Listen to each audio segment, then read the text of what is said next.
Before we start, please don't forget to like and subscribe. The rain was soft against the windows that evening, a kind of hush that used to make our kitchen feel like a safe place. But not tonight. Tonight, it felt like the air had turned sour, and I couldn't shake the feeling that something was off. I was stirring the pasta sauce, trying not to overthink the silence behind me. Megan stood by the sink, her back stiff, arms crossed tight. It was subtle, but I knew her well, too well to ignore it. "Megan," I said quietly, walking over and gently touching her arm. "You've barely spoken all day. Are you okay?" She didn't look at me, just muttered, "My stomach hurts." That was it. My stomach hurts. No softness, no glance, just a clipped sentence like I was a stranger who'd stepped out of line. I stepped back slightly, confused. "Okay," I said slowly. "Is it something serious?" "Should we?" I said. "I'm fine." Her voice was sharper now, eyes still fixed on the empty sink. I nodded, giving her space. But after a moment, I tried again. "You've been distant all week. If there's something going on, we need to talk." I'm not trying to push, but she turned around so fast the dish towel slipped from her shoulder. "Eric, not everything is about you. Just drop it." That one landed like a slap. I stared at her. Where is this coming from? "Maybe I'm just tired of pretending everything is fine when it's not," she snapped, her voice rising. "I can't even breathe in this house without being questioned." "Questioned?" I took a step closer, keeping my voice low. "Megan, I asked if you were okay. That's not interrogation. That's what a husband does." "Oh, spare me the husband routine," she scoffed, waving a hand. "You want me to smile, cook dinner, sit across from you, and act like you don't smother me." My jaw clenched. "So now I smother you? Because I care?" She laughed bitterly.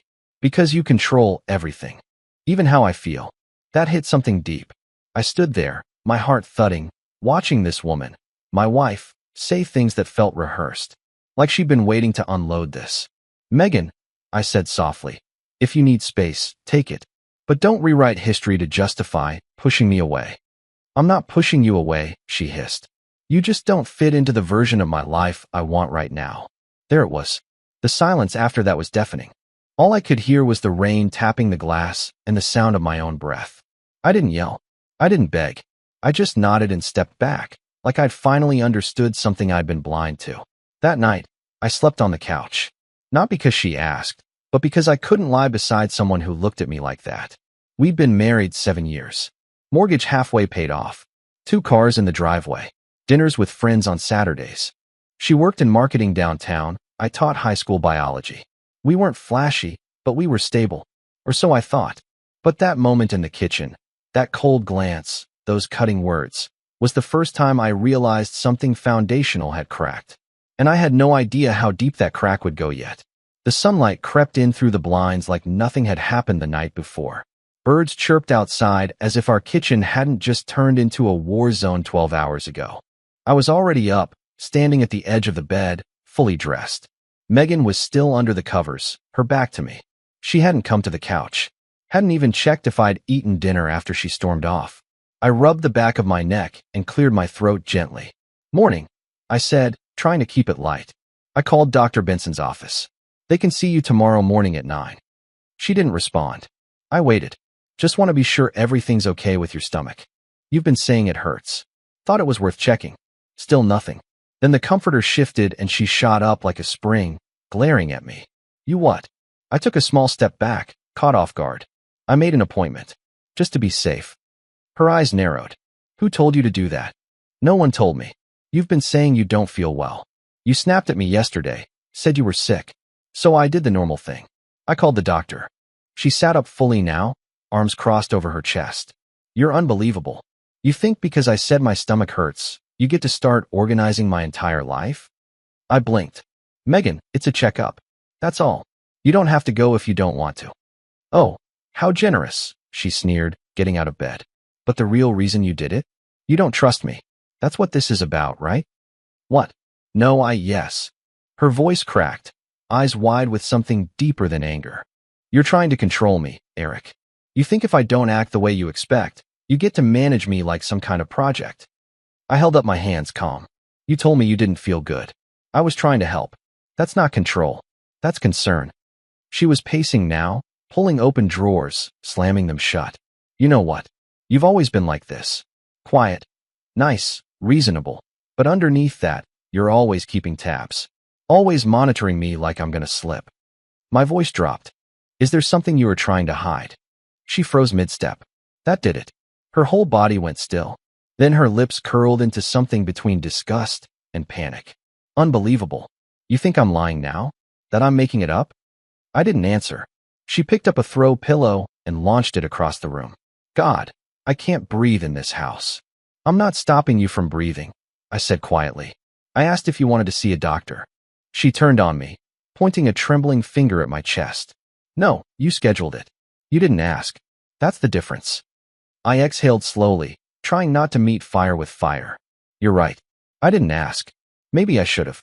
But I didn't think asking was necessary when you said you weren't well. She stormed past me into the bathroom, yanking the door open so hard it rattled. You're trying to paint yourself as the calm one, huh? The good guy? But it's all manipulation. I'm not your patient, Eric. The door slammed. I stood there alone, staring at the wood grain of that door, wondering how it had come to this. Just days ago, we were watching that ridiculous cooking show on the couch. Megan curled up beside me, her laughter making me forget every stress from work. Now she was accusing me of trying to control her for booking a doctor's appointment. I glanced over at the framed photo on our dresser. Us in Asheville last fall, hiking, her cheeks flushed from the wind, her smile so real it practically glowed. I used to know her like I knew my own hands. But this wasn't her. Or maybe it was, and I was just now seeing it. A few minutes later, she stormed out of the bathroom, bag slung over her shoulder, face still damp from washing off whatever mask she was wearing. I'll be back later, she snapped, brushing past me. Where are you? She turned in the hallway, eyes glassy. I'm not reporting my every move to you, Eric. And with that, she left. I stayed in the bedroom a while, listening to the silence settle around me like dust. I wasn't angry. Not yet. I was worried, confused. And beneath that confusion, something colder had started to form. Doubt. Not just about the argument, but about what had really changed in her. Or maybe what she'd been hiding all along. 3 days passed. Megan didn't reschedule the doctor's visit, and I didn't bring it up again. By Friday, we were both pretending like nothing had happened. Emily and Brian, our closest couple friends, were hosting a small get-together in their backyard. Just grilled burgers, fire pit, laughter, drinks. A break from tension, or so I thought. Megan dressed carefully. That blue sundress I hadn't seen in months, hair loose over her shoulders, a light gloss on her lips. She looked beautiful. Not for me, but beautiful. We pulled into their driveway around 6. Emily hugged us both. Brian clapped me on the back like always. It felt routine, familiar. But the moment we stepped into the backyard, something in Megan shifted. I saw it in the way she smiled. Wider than usual, just a little too bright. Eric, grab a drink, she said, brushing past me toward the table where Brian stood laughing with Emily. I poured myself a soda, made small talk with Emily, but I was watching Megan. She stood beside Brian, leaning slightly in, laughing too quickly at whatever joke he'd made. Her hand brushed his arm. Not obviously, not long, but long enough that it didn't look like an accident. I joined them, sliding my arm gently around her shoulder. She flinched.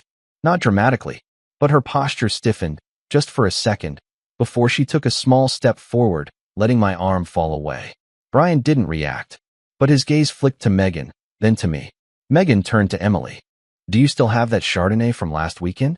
Emily nodded, already walking to the kitchen. And there we were, just the 3 of us now. I looked at Brian.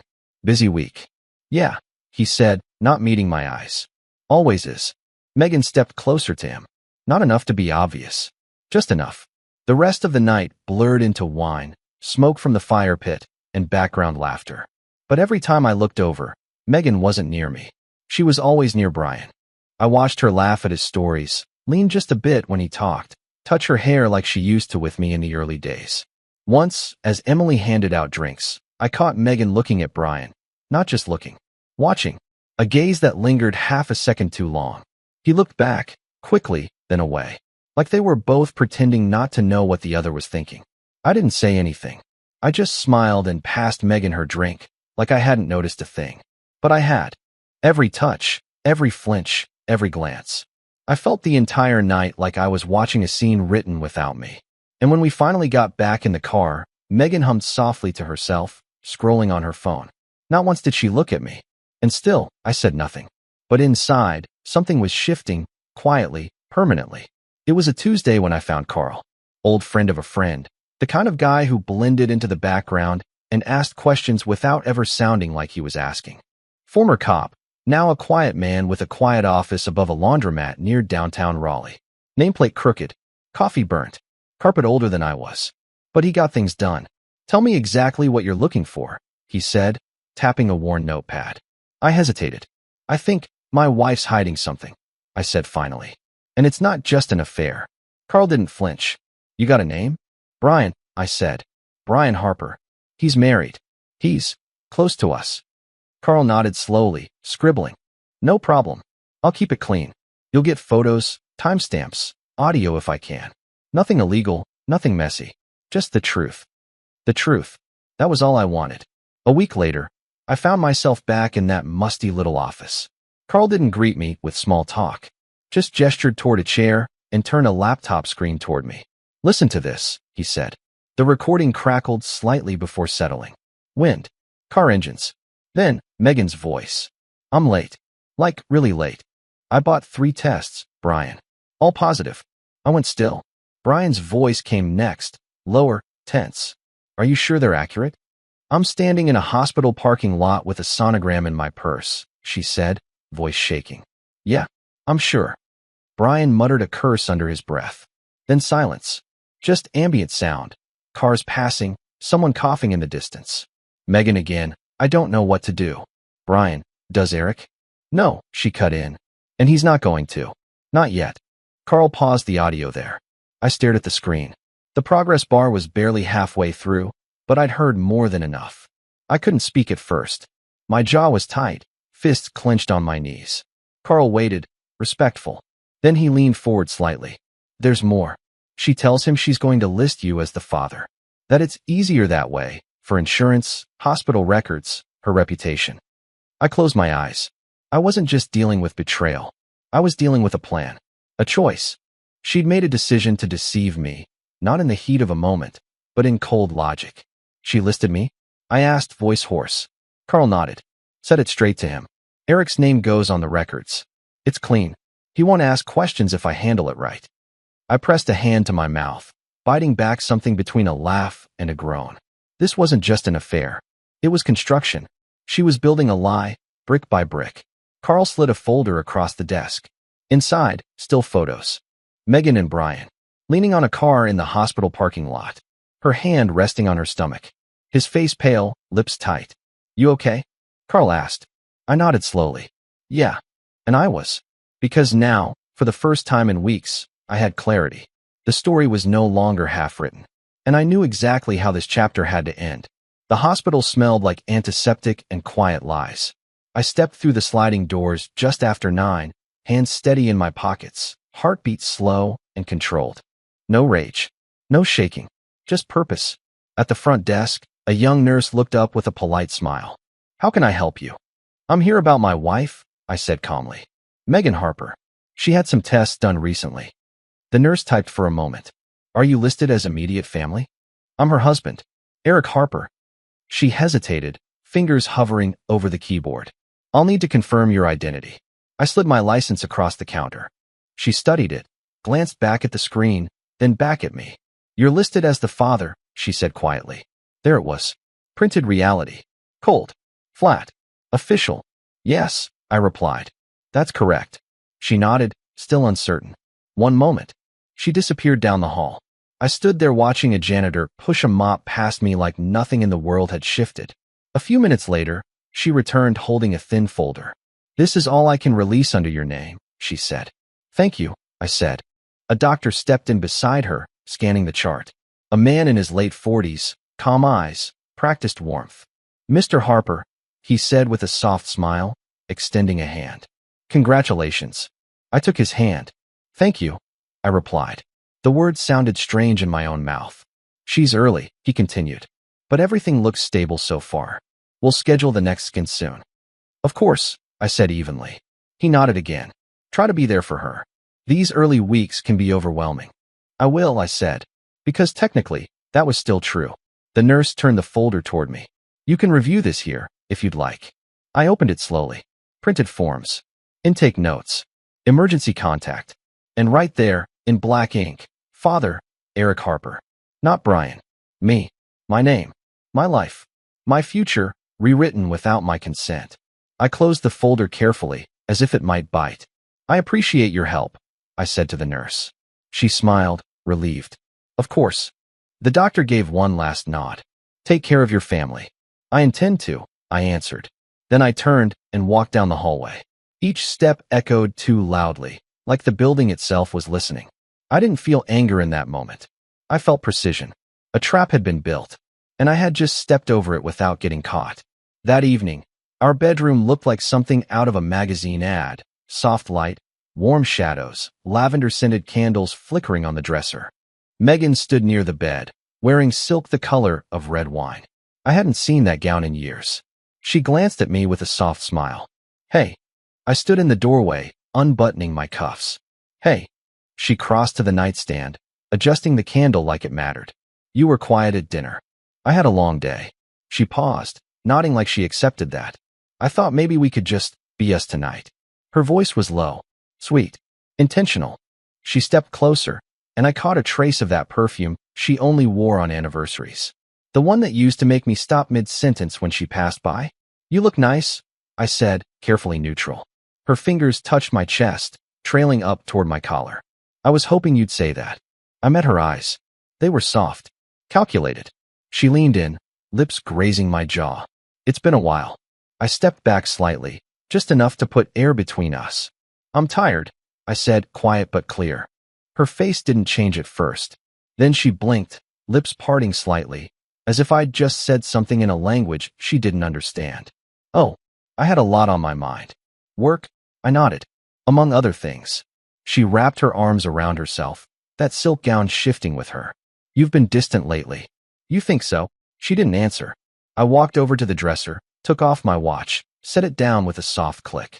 Her reflection in the mirror was frozen, uncertain. She tried again, her voice low and rehearsed. I miss us, Eric. Don't you? I turned, leaned against the dresser. You miss the version of me that didn't ask questions. She gave a short laugh. What's that supposed to mean? I didn't reply. She moved to sit on the edge of the bed, the mattress creaking slightly under her. I'm trying here, she said. I'm lighting candles. I'm showing up. What else do you want from me? I looked at her for a long moment. What did I want? Honesty? That was too far gone. Answers? I already had them. Right now, all I wanted was for her to sit in the discomfort she'd built, instead of hiding behind perfume and mood lighting. You don't need to try, I said. Not tonight. Her shoulders slumped. So you're rejecting me now? I'm not rejecting you, I said gently. I'm just tired. She looked away. And there it was, the first real crack in her armor. Not rage. Not manipulation. Just uncertainty. The same woman who had been so sure of herself, who'd worn betrayal like a second skin, was now rattled by one simple word. No. She rose from the bed slowly. I thought maybe we could reset.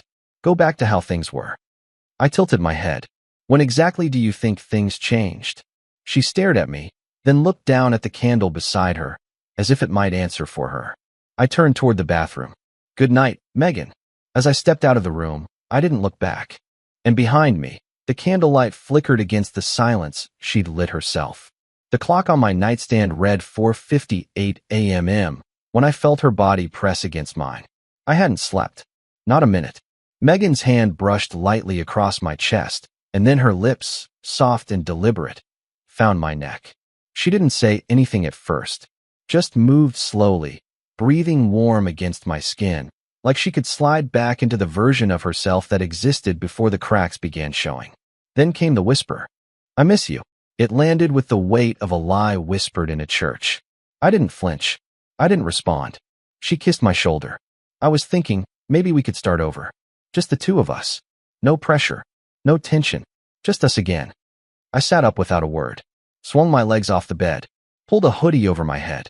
Eric, she said softly. Where are you going? I didn't answer. I left the room, walked down the hall, and into the kitchen where the world still smelled like silence and cold tile. The fridge light spilled out as I opened the door. Eggs, butter, bread, the usual. I moved slowly, methodically, like someone who'd done this 1,000 times, because I had. Only now, everything had changed. Behind me, I heard her feet touch the floor. A moment later, the rustle of fabric. Then the soft patter of her steps. I cracked the eggs into the skillet and let them sizzle, the hiss cutting through the tension like a blade. Megan's voice followed, coated in sugar and strain. "You're just walking away?" "I'm making breakfast," I said without turning. "For who?" she asked, crossing her arms at the doorway. "Because it sure doesn't feel like you're still here with me." I flipped the eggs carefully. "You hungry?" She blinked. "Are you serious right now?" I finally turned to look at her. Hair messy from sleep. That silk robe again, wrinkled now.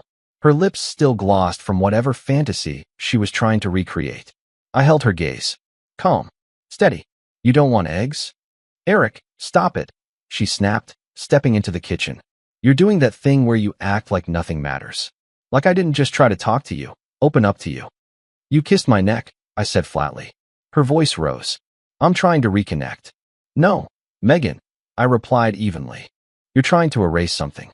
That's not the same thing." She bit her lip, shaking her head. "Why are you acting like I'm the enemy?" "I'm not acting. I just stopped pretending you're not." That one cut deep. I saw it in her eyes. She leaned against the counter, shoulders tight. "So this is it now? You don't talk to me? You make eggs and give riddles?" I placed the eggs on a plate, turned off the stove. "Some things," I said, sliding the plate toward her, "don't need words anymore." "That doesn't mean anything," she snapped. "It does to me." She stared at me, arms still crossed, like she was trying to keep herself from unraveling. "You think you know everything," she said. "You think you figured me out." I met her eyes again. "I think I've stopped trying to convince myself that I don't already know." Her mouth opened, then closed. Nothing came out. I grabbed a second plate, made myself eggs without saying another word. Her breathing grew shallow. "I didn't want things to be like this," she whispered. I nodded. "Neither did I. You don't even ask me what I'm feeling." "You don't want to be asked," I said, my voice low. "You want to be forgiven without having to explain." A beat of silence. She stepped forward, gently touched my arm. "Eric, I'm scared. I'm not saying everything right now because I don't know how." I didn't move. "You had time." "I still do," she whispered. But I didn't respond. The toast popped. I grabbed it, buttered both slices, placed one next to her plate and the other on mine. She didn't sit.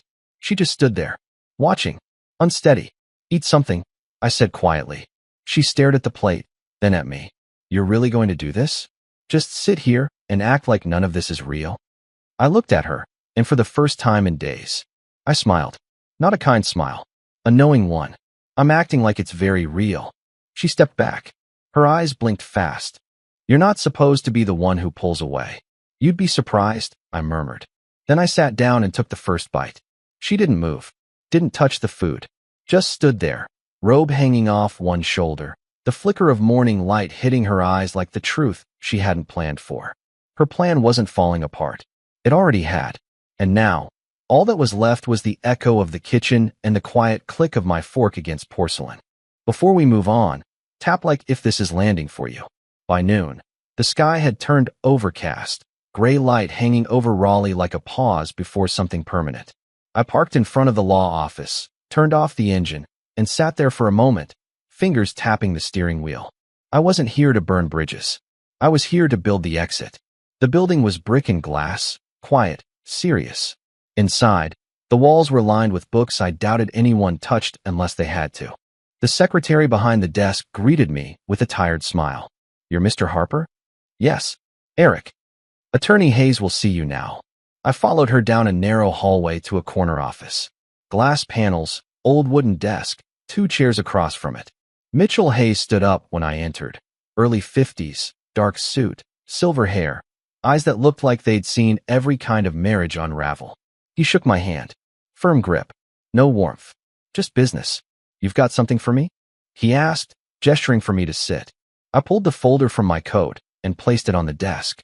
Inside, printouts of Carl's report, transcripts of the recording, timestamps, photos of Megan and Brian in the hospital parking lot, a copy of the hospital paperwork showing my name listed as the father, and a flash drive neatly labeled in black ink, proof. Mitchell opened the folder and began flipping through. He didn't rush. He didn't speak. Just scanned each page, one after the next, with the slow, steady pace of a man used to sorting through the ashes. I sat in silence. The only sound was the faint hum of a vent overhead and the soft rasp of paper sliding over paper. When he reached the last page, he leaned back in his chair, resting one hand on the file. "This," he said finally, "is airtight." I nodded once. "I'm not surprised. You'll win everything," he continued. "Custody, assets, public sympathy if that matters to you. She can try to fight, but it won't go far. Not with a fake paternity filing and evidence of an ongoing affair. I'm not interested in dragging her through the mud," I said quietly. "I just want to be done clean." Mitchell tilted his head.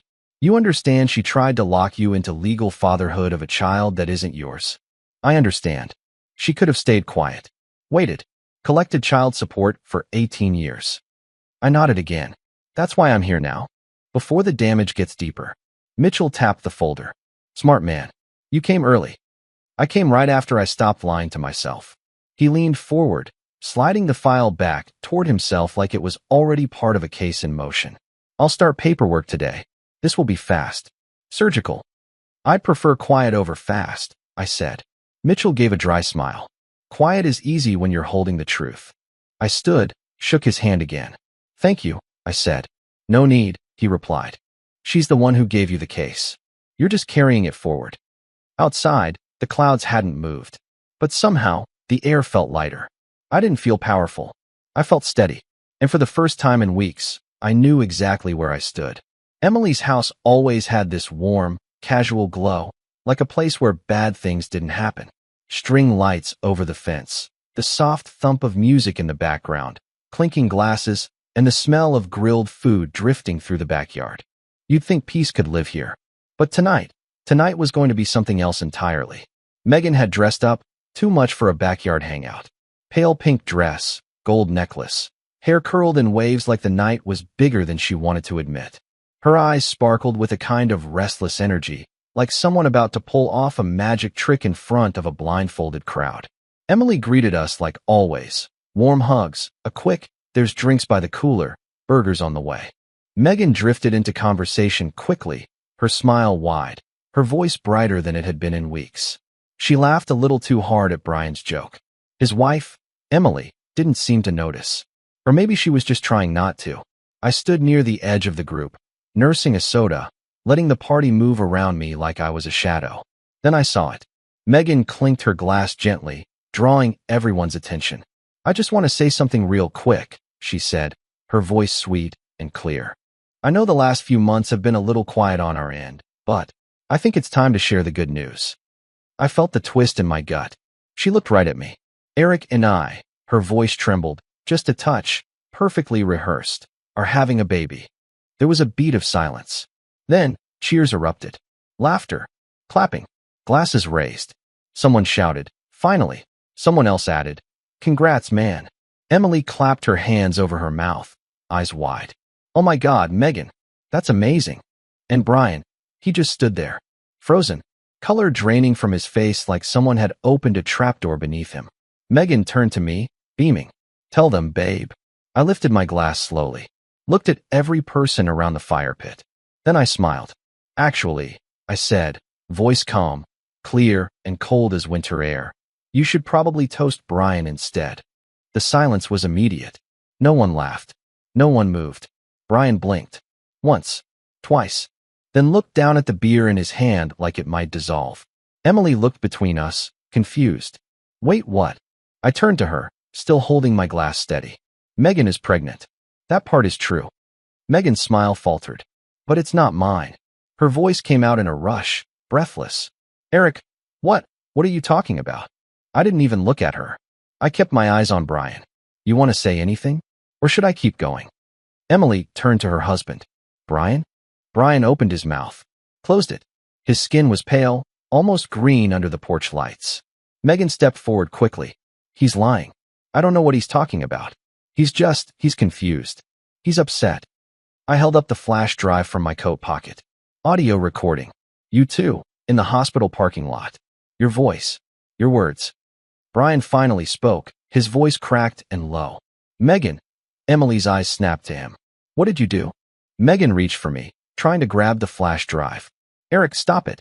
Please. We can fix this. You don't have to do this here. This, I said softly, is exactly where it needs to happen. I looked around the circle, friends we'd known for years, some since our wedding. All of them now watching with wide eyes, holding their drinks like they might spill truth if they moved too fast. Congratulations, Brian, I added, finishing the toast. Hope you're ready for diaper duty. Brian stepped back like he'd been hit. Emily covered her mouth again. Only this time it wasn't awe. It was nausea. Megan's voice cracked. It was a mistake, Eric. I was going to tell you. I was scared. You weren't scared, I said. You were strategic. And then I turned. Walked across the yard. Past the string lights. The confused stares. The tight air no one dared to breathe. I didn't need to see how it ended. Because I already knew. Let her explain this one. Let Brian stammer through it. Let the silence rip them open like they planned to do to me. For once, I didn't clean up the mess. I just walked away from it. The courtroom smelled like paper and polished wood. Not justice, just bureaucracy in motion. Megan sat across the aisle, her hair tied in a neat bun, lips pressed tight. She wore the kind of gray suit that screamed humility. Her lawyer, a polished man in an expensive tie, leaned in and whispered like they were crafting the perfect story. My attorney, Mitchell Hayes, sat beside me, silent, confident. He didn't need to build a narrative. He had the truth in a folder. The judge called us forward. Megan's lawyer stood first. Your Honor, my client is not contesting the paternity evidence. She acknowledges the mistake, but asks that the court consider the emotional context. She was living in isolation, emotionally abandoned in a marriage where communication had long broken down. There was no malice, only confusion and fear. I didn't move. The judge nodded slowly, jotting something on the pad in front of him. And yet she falsified medical records. That's not fear. That's fraud. Megan's lawyer shifted. It wasn't premeditated, Your Honor. Mitchell stood. We have documentation, audio recordings, and a timeline that suggests otherwise. She admitted her plan to the biological father, weeks before Mr. Harper knew anything. That's not a slip. That's a scheme. The judge turned to Megan. Mrs. Harper, do you dispute what's been presented? She swallowed hard. No, Your Honor. Silence. Then came the ruling. The court finds that Mr. Harper is not the legal father of the unborn child. Parental rights are removed. Mr. Harper will not be held responsible for any financial obligation related to the child. I felt my chest rise slightly. The court awards Mrs. Harper the car currently in her name. All other jointly held property will be retained by Mr. Harper. Legal separation is granted effective immediately. And finally, Mr. Brian Harper will be listed as the legal father and is to assume all parental responsibilities, including child support, upon birth. I glanced across the aisle. Brian, sitting behind Megan, didn't even look up, just stared at the table. Megan's jaw was trembling, but I felt still, like the air had stopped pressing on my ribs. As we stood to leave, Mitchell touched my shoulder lightly. You got everything you came for. No, I said. I got something better. What's that? Closure. And then I walked out of the courtroom. Free. It was a quiet Sunday morning when I heard the knock. Not rushed. Not uncertain. Just steady. I opened the door, and there stood Emily. Hair pulled back. No makeup. Eyes red, like she hadn't slept. But her shoulders were straight. Her chin lifted. She gave a small smile. Hey. Hey. I replied, stepping aside. Want to come in? She shook her head. No. I don't need to sit. I just needed to ask you something. I leaned against the doorframe, the autumn breeze curling in behind her. She looked up at me, and her voice was barely more than a whisper. How did you not break? I let the silence sit for a moment. Let it breathe. Then I answered simply. I did. Quietly. When no one was looking. Her eyes shimmered, but no tears fell. I added, some betrayals hit like earthquakes. Emily nodded, her voice steadier now. Yeah. But you rebuild, I said. And if you do it right, the ground ends up stronger than before. She gave a shaky laugh. Brian moved out yesterday. I wasn't surprised. I told him I couldn't live with someone who could lie so easily to people who trusted him most. I nodded. That's something I respect. She looked at me a moment longer, then stepped forward and wrapped her arms around me. It wasn't romantic. It wasn't anything more than what two people who survived a shared wreckage could offer each other. When she pulled back, she smiled again, real this time. I'm glad you're okay. I am now. Me too. And then she turned, walked down the steps, and disappeared into the morning. I stood there for a moment, watching the street, the leaves, the quiet. Then I closed the door behind me and stepped back into a life that was mine again. Whole, quiet, and finally real. And that was the end of my story. Emily chose to walk away from someone she once promised forever to, all because he chose silence when the truth mattered most. Tell me honestly, did she do the right thing? Drop your thoughts in the comments. And if this story hit you somewhere real, don't forget to like and subscribe. I've got more to tell.